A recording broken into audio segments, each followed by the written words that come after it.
ఈరోజు నా కోసం ఆత్మీయ కార్యక్రమానికి మిమ్మల్ని అందరినీ ప్రేమపూర్వకంగా ఆహ్వానిస్తూ ఉన్నాను. అందరూ బాగున్నారు కదా? ప్రభు కృపలో మీరంతా క్షేమముగా ఉన్నారని విశ్వసిస్తూ ఉన్నాను. ఈ సమయంలో కొద్ది నిమిషాలు దేవుని మాటలు ధ్యానము చేద్దాం. ముందుగా చిన్ని ప్రార్థన. పరిశుద్ధుడ, కృపగల దేవ, కనికరము గల దేవ, నీకు వందనాలు. ఈ సమయంలో నీ మాటలు వినటానికి ఆశ కలిగి ఉంటుండగా నీ మాటలు మాతో మాట్లాడమని యేసునామములో అడుగుచున్నాము తండ్రి. ఆమేన్. ఈరోజు దేవుని వాక్యము లూకాసు వార్త 10వ అధ్యాయము 41వ వచనము. లూకాసు వార్త 10వ అధ్యాయము 41వ వచనము. నీవనేకమైన పనులను గూర్చి విచారము కలిగి తొందర పడుచున్నావు. ఈ వాక్య భాగాన్ని మనం గమనించినట్లయితే ప్రభువైనటువంటి యేసుక్రీస్తు మాట్లాడుతున్నటువంటి మాట. నీవనేకమైన పనుల గూర్చి విచారము కలిగి తొందరపడుచున్నావు. ఈరోజు మనం జీవిస్తున్నటువంటి జీవితాన్ని పరిశీలన చేసినప్పుడు మనము తొందరపడుతూ ఉన్నాము. అనేక విషయాలలో తొందరపడుతూ ఉన్నాము. ఏం చేయాలి, ఎలా చేయాలి అని తొందరపడి దేవుణ్ణి మర్చిపోతూ ఉన్నాం. అదే మాటను దేవుడు మనతో మాట్లాడుతూ ఉన్నాడు. తొందరపడుచున్నావు. ఎందుకు తొందర అంటే అనేకమైనటువంటి పనులను గూర్చి విచారము కలిగి. మానవ జీవితంలో విచారము కలిగి ఆలోచన చేస్తూ ఉంటాము. ఆ సమస్యలో బయటికి ఎలా రావాలని ఆలోచన చేయము.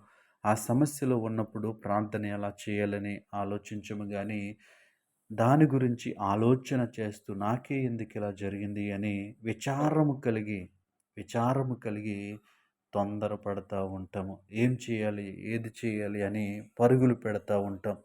ఎవరికి మాట్లాడాలి, ఎవరికి ఫోన్ చేయాలి అని ఆలోచన కలిగి ఉంటాం. అందుకే ఈ సమయంలో దేవుడు మనతో మాట్లాడుతూ ఉన్నాడు.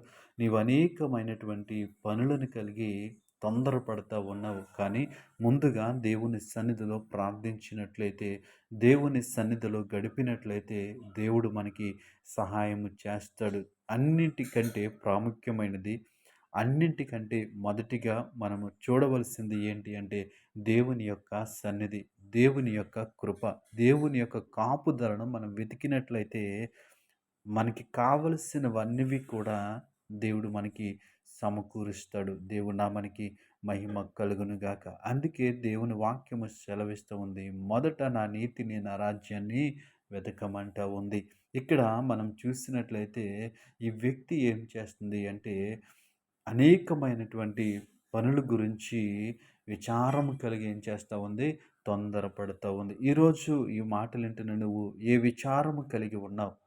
నీ జీవితంలో ఉన్నటువంటి పరిస్థితులను బట్టి, నీ కుటుంబంలో ఉన్నటువంటి పరిస్థితులను బట్టి, నీ ఉద్యోగంలో ఉన్నటువంటి పరిస్థితులను బట్టి విచారము కలిగి తొందరపడతా ఉన్నవేమో. ఏది చేయాలి, ఎలా చేయాలి, ఎక్కడికి వెళ్ళాలి, రకరకాల ఆలోచనలు కలిగి తొందరపడతా ఉన్నవేమో. ఒకసారి ఆగు. ఆ తొందరపడటం ఆప్ చేసి దేవుని సన్నిధిలో కనిపెట్టు. దేవుని సన్నిధిలో ప్రార్థన చెయ్యి. దేవుడే ఒక మంచి మార్గాన్ని నీకు నాకు చూపిస్తాడు. నువ్వు పడుతున్నటువంటి తొందరను దేవుడు చూస్తూ ఉన్నాడు. ఆ తొందరలో నువ్వు దేవుణ్ణి మర్చిపోతూ ఉన్నావు. నేను దేవుణ్ణి మర్చిపోతూ ఉన్నాను. మనుషుల పైన ఆధారపడతా ఉన్నామేమో.